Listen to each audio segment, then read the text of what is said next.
gözündən bütün otağı gözdən keçirdi. Sonra isə gözlüyünü alnına qaldırıb onun altından otağı gözdən keçirdi. O bir dəqiqəlik özünü itirdi. Sonra yavaşlıqla dedi. Bir dayan, əlimə keçərsən sən. Sözünü tutarmamış əyildi. Döşəmə fırçası ilə çarpayın altını axtarmağa başladı. Orada pişikdən başqa heç bir şey tapa bilmədi. Belə də uşaq olar, ömrümdə belə vadiz görməmişəm. O tayfada açılmış qapıya çandarda dayandı və qapıdan çıxıb əkinmək istəyən uşağın vaxtında açılmasına yapışdı. Elədir ki var, ambara baxmaq heç də ağlıma gəlməyib. Nə görüb sonra da nə edirdi? Heç bir şey. Heç bir şey? Bir əllərinin ağzına baxsana, bu nədir belə? Heç bir şey falan. Amma mən bilirəm, mürəbbədir, bildirmi? Mürəbbə. Çubuq yuxarı qalxdı. Deyəsən bu cəzada yaxa qurtarmaq mümkün olmayacaqdır. Xala, bir arxamıza bax, gör o nədir orada filmları. Xala özünü təhlükədən qorumaq üçün cəld geriyə döndü. Uşaq isə bir anda uca sarı açıq gözdən itdi. Tom məktəbə getmədi, öz vaxtını çox gözəl keçirdi.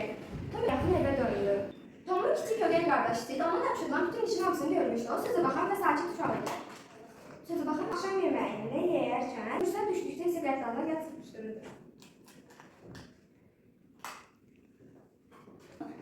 Gəl sıxışdırdığı müddətdə Polly xala ona cürbəcür hiyləgər və ağılı suallar sorurdu. Tom, bu gün məktəbdə sənə çox istəyirdi. Bəli xala. Bəlkə çox istəyirdi. Bəli xala. Bəs necə silmə kəməsinə düşməmsən, Tom? Ürəyim o qədər istəmədi xala. Yəni istədi, o şübhəli Polly xala əlində uzadaraq Tomun çöynəyini yoxladı. Hə, Tom, heç tələməmsən. Yox xala, o qədər ürəyim istəmədi. Tomun çöynəyinin quru olmadığını, bəhanə ilə yoxlaya bildiyini və bunun nə məqsədlə etdiyini heç kəsin ağlına gəlməyəcəyini düşünmək ona ləzzət verdi. Lakin siz məsələyə qarışdı. Mənə elə gəlir ki, siz onun köynəyini ağ sapla tikmişsiniz, amma indi onun köynəyi qara sapladır. Əlbəttə, mən ağ sapla tikmişdim, Tom. Lakin Tom söhbətin ağzını gözləmədi, özünü qapıdan bayıra salaraq qışqırdı. Dayan, sən gör başıma nə oynatacaq.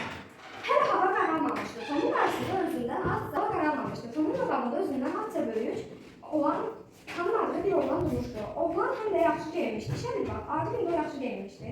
Başında təzəyə geçən şlyapa, əynində başdan başa düymələnmiş bəzəkli mahmud gödəkçə və təzə şalvarı var idi. Hətta boynunda al əlvan qalstuk da var idi. Tomun yaxşı paltaları onun yanında özünü sındırmır, daha da burnunu diş tuturdu.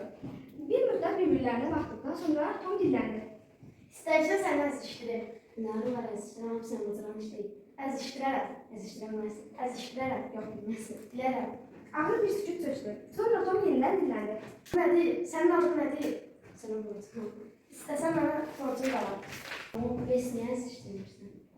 Sən soruşan olmaz, qorxursan. Qorx. Bəzən başqa. Qorxursan? Qorxma. 2 sent. Bir də səsin çıxsın ki, ərkətinə vurub başına əzələr. Sən onu yerinə çəkməmişsin, bir tapmaqsan. Yox, qorxursan. Yox, qorxma. Qorxursan. Dedim ki, qorxma. Lanseri qızışmış və qıpqırmızı halda onlar bir-birini buraxıb yana çəkirdilər. Tom ayağının baş barmağı ilə torpaqda cızıq çəkib dedi. Bizə bu xətdən bir atdım at, görərsən payını. Yad uşaq o saatca xətti keçib dedi. İtələmə, yoxsa görərsən payını. Ver payını niyə vermirsən, bəs niyə vurmursan? 2 sent verir, payını görüm verə bilirəm, yoxsa yox. Yad uşaq cibindən iki iri qara pul çıxartdı. İstehza ilə Tomu uzatdı. Tom yumruqlarla onun əlindəki pulu yerə atdı. Elə o saatca uşaqlar çift kimi bir-birinə sarılaraq torpağın içində şiləməyə başladılar. Onlar bir-birinin saçını yolub, paltarını cırır, gözünü cırmaqlayıb, bir-birini yumruqlayırlar. Birazdan qarşılıqlar keçdi. Məsələ aydınlaşdı. Çarpışma dumanı içərisində Tomun yad uşaq altına basıb kötəklədiyi aydın görünürdü. Tez ol, üzr istər. Deyə Tom yumruqlarını yenidən işə saldı. Nəhayət yad oğlan boğuq səslə Tomdan üzr istədi. Tom onu buraxıb dedi. Bu da sənə dərs olsun. Bir də kimə sataşdığını görərsən. Çox geyinmiş oğlan paltarının tozunu sırpa-sırpa, qızırıb burnunu təkə-təkə. Əvvəl sənə payı verəcəyəm. Deyə Tomu uzaqdan uzağa hədələyirdi. Tom evlərinə çox gec qayıtdı. Səssizcə danışmanın gütdüyünü gördü. Səssizcə pəncərədən içəri girdikdə Polly xalanın gizlənib onu gütdüyünü gördü. Polly xala Tomun kostyumunun nə şişə düşdüyünü gördü. Görüşdə şənbə günü istirahətlə məhrum edərək ona ağır cəza verəcəyini möhkəm söz verdi. Şənbə günləri çatdı.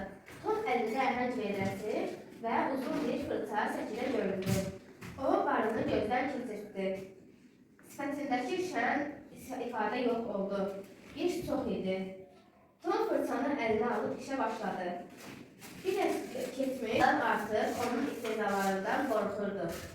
Tom fırça çəkdiyi yeri bir rəssam gözü ilə nəzərdən keçirir, sonra ehtiyatla fırçanı həmin yerə bir də çəkdi və azda kənara duraraq öz işinə vüqarla tamaşa etdi.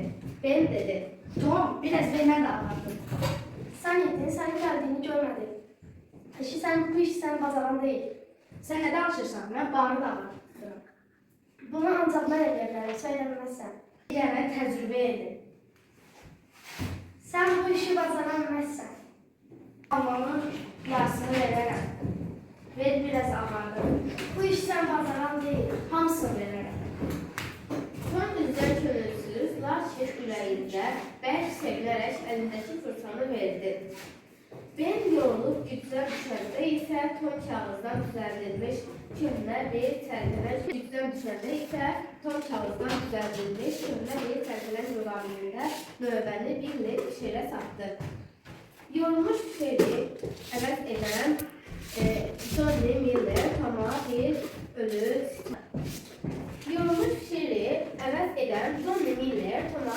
ölü stovu və ip verdi. Stovun quyruğundan bağlasın. Fırlatmaq asan olsun. Beləliklə saatlar ötüb, uşaqlar bir-birini əvəz edirdi. Yoxsul, əmlakçısız Tom günortaya qədər cavab içərisində varlanıb üzürdü.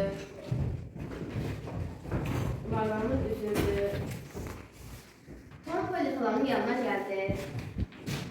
Hala bütün seferleri abarttım. Necə yəni? Nə qədər abartmısan ki? Hamısını hala. Tom, özündən söz düzəltmə. Mən belə şeyləri xoşlamıram. Hamısını dedim hala. İstersen gel bak.